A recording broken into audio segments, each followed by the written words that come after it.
Recently, something happened that should have stopped people in their tracks. A player named James Nagy, who was already drafted into the NBA, already played preseason and summer league games, decided to walk away from the league and go back to college. On the surface, that sounds insane. Why would anyone leave the NBA, the highest level of basketball in the world, to return to school? And the immediate reaction from fans was predictable. This is ruining college sports. This kills the spirit of amateur competition. But honestly, that's not the most important question. The real question is what this means for the NBA.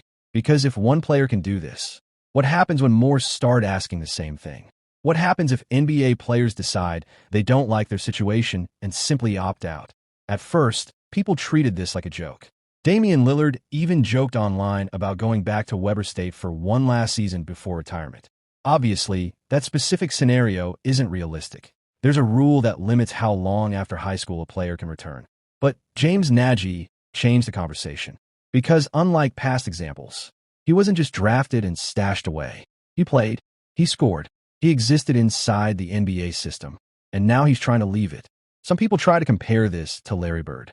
Yes, Bird was drafted in 1978 and returned to Indiana State for another year. But that situation was completely different. Back then, teams could draft players early just to secure their rights. Bird never played a single NBA minute before returning to college. James Nagy is not that. He was drafted 31st overall. He was traded. He played summer league. He played preseason. His NBA journey didn't fail, it stalled. And that's the key difference. Because today, college basketball doesn't look like it did 10 years ago. The money has completely changed the equation. High major college players are no longer scraping by. 6 figures is normal. 7 figures is becoming common. Some players are making more in college than they would on two-way NBA contracts or fringe roster spots. And this isn't just about stars. There are players most fans have never heard of making millions. JT Toppin reportedly earns around $4 million a year at Texas Tech. High school prospects are entering college already financially secure. Some are even being offered ownership stakes in prep programs. At this point, calling them amateurs is almost dishonest. They're professionals, just wearing college jerseys. So now the uncomfortable question appears. What if NBA players start choosing college over the league? What if a player gets drafted by a team they don't trust, don't like, or don't believe will develop them properly? What stops them from saying, no thanks, I'll go back to school and make real money there? Because that's no longer hypothetical. There's an actual NBA player, Trenton Flowers, who has played real minutes, real games, against real competition, and now wants to return to college. Schools like Washington, North Carolina State, and USC are interested. Think about how wild that is. A college program potentially adding a player with NBA experience. Is it embarrassing? Maybe. Is it shameless? Also maybe.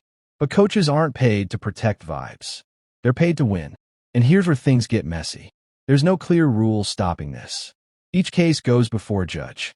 And legally, what's the difference between a player who went pro overseas and a player who went pro in the NBA?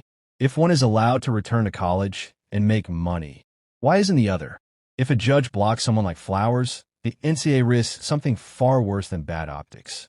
They risk another antitrust loss. And that's the nightmare scenario.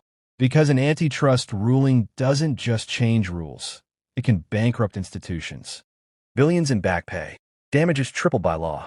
One bad verdict could collapse the NCAA's entire model. So, instead of fighting these cases, they let them slide. Because chaos is safer than court. Music. Now imagine how far this could go. Here's a hypothetical that sounds absurd, but legally isn't impossible.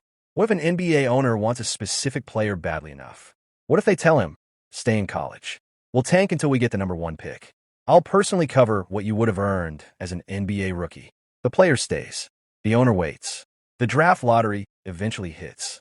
Suddenly, the player never leaves the state, never risks another franchise, never loses leverage. Extreme? Yes. Impossible? No. This is what happens when systems break faster than rules can be written. So what's the solution? Right now, everything is decided case by case. Total disorder. The only real fix is one college sports has avoided for decades. A collective bargaining agreement. A players' union. Defined rules. clear boundaries. But that would require admitting the truth, that college athletes are already professionals. And that admission changes everything. Some people hate the chaos. I don't entirely. College basketball finally has elite talent again.